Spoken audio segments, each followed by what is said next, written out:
Nakatambay ang grupo ng lalaking yan sa Barangay Malinta, Valenzuela City, Lunes ng gabi.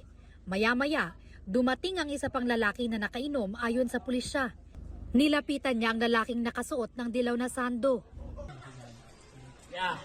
Siga ako dito.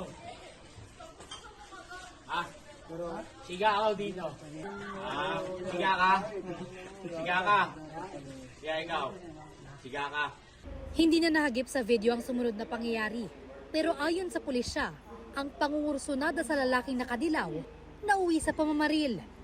Parang hinamon itong ni victim si suspect. Nakursunadahan nitong biktima at itong si suspect. Pagkatapos ng pagdiskitahan, nagkaroon pa sila ng pagtatalo hanggang doon nga, nauwi na doon sa pagkuha ng baril. Tapos binaril niya na itong biktima natin. Ang 44 anyos na biktima, nagtamo ng 2 tama ng bala sa dibdib. Isa sa braso at isa sa tiyan. Agad siyang dinala sa ospital. Ang 37 anyos na suspect naman, nakita pa sa CCTV na naglalakad papuntang MacArthur Highway matapos ang pamamaril. Ayon nga doon sa kanyang asawa, na itong si suspect ay pagkatapos ng pangyayari ay agad umalis. At ang pagkakasabi ay tatakas na papuntang Samar. Nagsagawa ng dragnet operation ng pulisya at makalipas ang ilang oras, naaresto sa Cubao ang suspect sa tulong ng Quezon City Police. Inaaresto namin sa sarang pamamaril.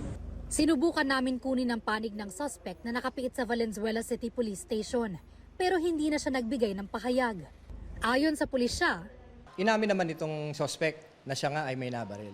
Kusa niya rin namang itinuro kung saan niya itinago yung kanyang baril na ginamit. Tinago niya sa loob ng bahay. Sa loob ng bahay nila, hindi lisensyado yung baril. At siya ay hindi rin lisensyado na mag-possess ng baril. base sa records ng pulisya, dati nang nakulong ang suspect dahil sa kasong pagpatay. Ngayon, reklamong frustrated homicide at illegal possession of firearms naman ang isinampa laban sa suspect.